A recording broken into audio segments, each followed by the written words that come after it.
Let me see you one time.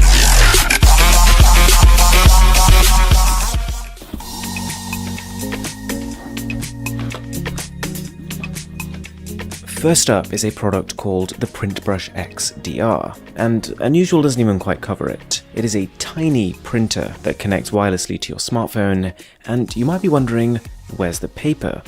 Well, this thing works a little differently. You open up the smartphone app, decide and configure what you want to print, and then just drag it across the sheet of paper you want to print it on.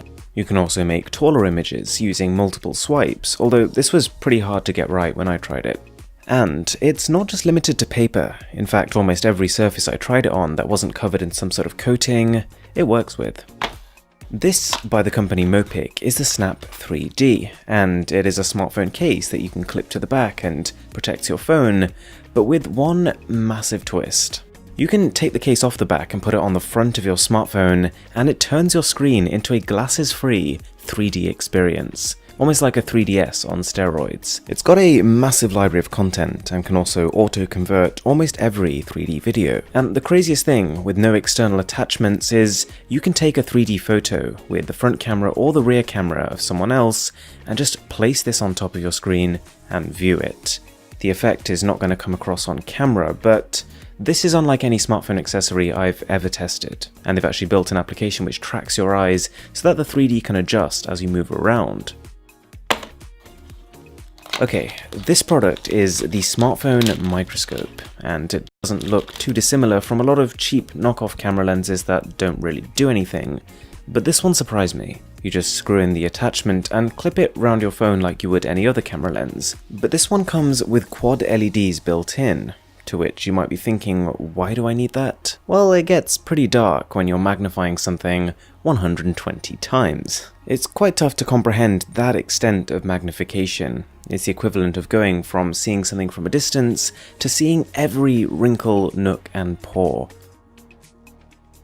This is the Merge headset, which I'm going to guess gets its name because it kind of merges the worlds of virtual reality and augmented reality. We'll get to that in a second, but first of all, this is probably the most comfortable headset you've worn in a while. It's got adjustable eyepieces, and with this you also don't need a separate controller, it's got spring-loaded buttons built in.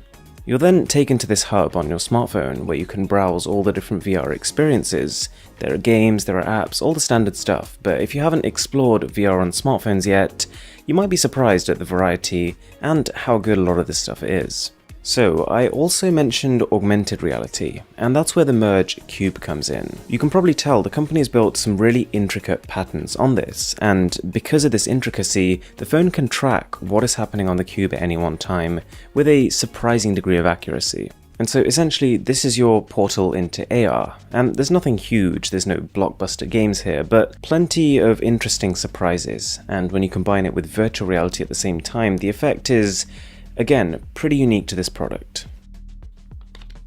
At the risk of looking a little underwhelming in comparison, these are the cable twist ties, and what they lose in novelty, they make up for in practicality. You get 5 in one pack, and each one hooks around itself so that the cable you've wound up so nicely stays that way.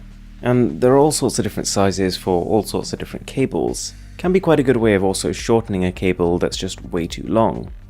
Now, on the subject of cable management, and I promise we'll move on, but I do like this one. This is Mobu, and like the previous one, you get multiple in a pack. Each one kind of looks like a mini protective case, and what you do is clip it around your cable at a point of your choice, and then what you do when you're done with this cable is clip the different Mobu modules together, instead of curling it up and throwing it in a pile, and that way the cable doesn't get tangled. I'm always a little skeptical when I see the name Magic written on a product, but this one, I've got to say, it did surprise me. These are gloves, primarily. Pretty nice, pretty warm, pretty decent looking gloves.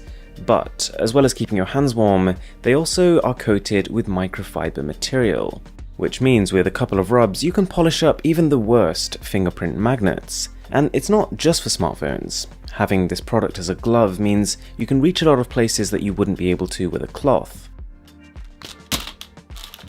Then we've got the love handle, which if you boil it down is just one more way that you can avoid dropping your smartphone.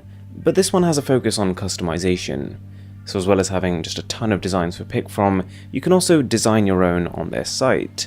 It's pretty cool. It's not the best grip I've used on my phone, but not the worst either. It does the job. Alright, this is the tap strap. Quite a unique way of reinvigorating an old watch that might have been replaced by a smarter alternative. It's a watch strap that's not exactly about to win any design awards, but it has the ability to make wireless payments. So you hook it up to your smartphone, set up an account, and you can top up your watch straps as and when you need them. So you don't necessarily need to carry your phone around. Yup, it is a mouse mat with what they call a micro-textured surface, so your mouse pretty much flies across it. But also, you're kind of killing two birds with one stone with this product, because in the top left corner, that's a Qi wireless charging station. And you actually don't even need to be that precise with where you're placing your phone. You probably heard that thud when this thing just landed. This is putty, in a way, but unlike putty you've probably ever seen before. It's built to stop heavy objects falling if you ever had an earthquake, but at the same time it does a pretty darn good job at holding up your smartphone. In fact, this is what I use for a lot of those shots where you can see a smartphone being held up, but can't see what's holding it. Now, this product right here would be my preferred alternative to the watch straps. You can again make wireless payments with it, but it's completely waterproof, scratch-proof, and it kind of looks decent. As far as rings go, I'm not much of a ring person. And there's also an app you can download which helps you track both the incomings and the outgoings just from this ring alone. If you enjoyed this video, I've got a whole playlist of smartphone gadgets which I think you'll really like, so I'll leave that link to this. And also, these videos take an age to make, pretty much 4 solid days in terms of finding, buying, testing, and then filming everything, so if you did enjoy it, a subscribe would be really appreciated.